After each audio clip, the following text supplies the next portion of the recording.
তো নমস্কার বন্ধুরা, পিঙ্কির রান্নাঘরে তোমাদের সবাইকে আরও একবার স্বাগত জানিয়ে আমি আমার রান্নাটি শুরু করছি। তো চলো দেখো, আজকে কিন্তু একদম সহজ পদ্ধতিতে আর চিকেনটা কিভাবে নরম তুলতুলে হবে সেইভাবে কিন্তু একটা রান্নার রেসিপি দেখাবো, ঠিক আছে? তো চলো কিভাবে আমি রান্নাটা করছি। তো প্রথমে তেল দিয়েছি, তারপর জিরে ফোড়নে দিয়েছি, তারপর দেখো কয়েক পিস আলু দিয়েছি, কারণ চিকেনের মধ্যে যদি আলু না দিই তো চিকেনের টেস্টটা কিন্তু সেরকম লাগে না। তো আলুটাই মেন, খুব ভালো লাগে আলু দিলে। আর তার সাথে গোটা কয়েকটা পেঁয়াজ আর গোটা কয়েকটা রসুন, তারপরে কেটে রাখা পেঁয়াজের কুচিগুলো দিয়ে ভালো করে নেড়ে চেড়ে লাল করে নিতে হবে। তো এইভাবেই 5 মিনিট কিন্তু পেঁয়াজ আলু রসুন সবগুলো কষিয়ে নিতে হবে হালকা লাল লাল করে, ঠিক আছে? তারপর দেখো আমার কিন্তু হয়ে গেল হালকা করে লাল লাল করে ভেজে নেওয়া।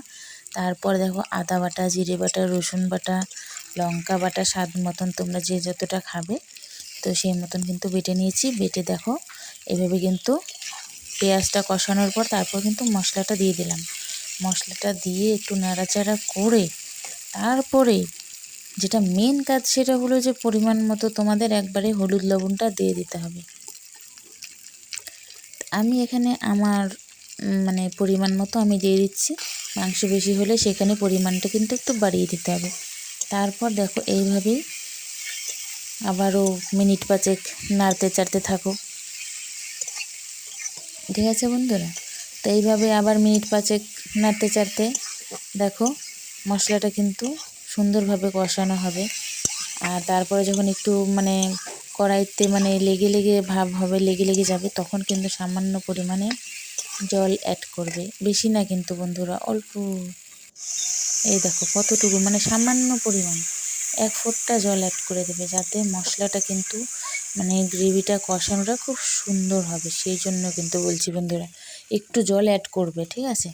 তো তারপরে দেখো তোমরাই নিজেরাই দেখো কত সুন্দর হয়েছে মশলার কষানোর কালারটা। তো তারপর দেখো ওইদিকে কিন্তু আমি মাংসগুলো কিন্তু এখন এক এক করে দিয়ে দিচ্ছি। তো দিয়ে ভালো করে একদম নেড়ে চেড়ে নিতে হবে। আর হলুদ লবণ তো দিয়েই দিয়েছি, তোমাদের দেখালামই একবারে পরিমাণ মতো যে হলুদ লবণটা দিয়ে দিয়েছি। আর এইদিকে দেখো মাংসটা কিন্তু যখন হাফ কষে যাবে তখন কিন্তু দেখবে কড়াইতে একটা লাগা লাগা ভাব হয়, আর তখন কিন্তু সামান্য আবার একটু জল অ্যাড করে দেবে, সামান্য, বেশি না। তো দেখবে একদম কড়াই থেকে সব ছেড়ে উঠে যাবে, একদম কড়াইতে আর লেগে যাবে না। তো এটা হচ্ছে চিকেন রান্নার একটা টেকনিক। আর এইভাবে কিন্তু রান্না করলে মাংসটা কিন্তু দারুণ নরম হবে আর খেতেও কিন্তু দ্বিগুণ টেস্ট বেড়ে যাবে। তো তারপরে সামান্য একটু থাল দিয়ে চাপা রেখে দিলাম। তো চাপা রেখে দেওয়ার পর দেখো কত সুন্দর হয়েছে। তো এখন একটু নাড়াচাড়া করেই কিন্তু জল অ্যাড করে দেব। তো চলো তোমরা দেখতে থাকো। আর আমার ভিডিওগুলো যদি ভালো লাগে তাহলে অবশ্যই পাশে থাকবে, ঠিক আছে বন্ধুরা? তো তারপর দেখো পরিমাণ মতো আমার যতটুকু জলের প্রয়োজন আমি ততটুকু কিন্তু দিয়ে দেব, কারণ কিন্তু মাংসটা আগেই কষানো হয়ে গেছে। আর দেখো কয়েকটা গোটা কাঁচা লঙ্কা উপর দিয়ে দেবে এইভাবে। তো তারপর দেখো আমার কিন্তু মাংসটা আগেই কষানো নরম হয়ে গেছে, সেহেতু কিন্তু আমার জলটা বেশি লাগবে না। তো এইবার কিন্তু দেখো এইভাবে কিছুক্ষণ জাল করার পর দেখো মাংসটা যখন আমার রেডি, তখন আমি গরম মশলা দিয়ে দিলাম। গরম মশলা দিয়ে আরও মিনিট 5 থাল দিয়ে চাপা রেখে দেবো। তারপর কিন্তু বেশি আর উনুনে জাল করব না। তো তারপর দেখো আমার উনুন থেকে একেবারে মাংসটা ফুটছে আর এত সুন্দর কালার হয়েছে, আর খেতেও কিন্তু অসম্ভব টেস্টি, ঠিক আছে বন্ধুরা? তো তোমরা অবশ্যই অবশ্যই আমার অনুরোধ রইল, তো চিকেন তো অনেকভাবেই রান্না করেছো, তো কিন্তু আমার মতন একবার রান্না করে দেখো, দারুণ লাগবে খেতে। তারপর দেখো লাস্ট ফিনিশিংয়ে আমার এই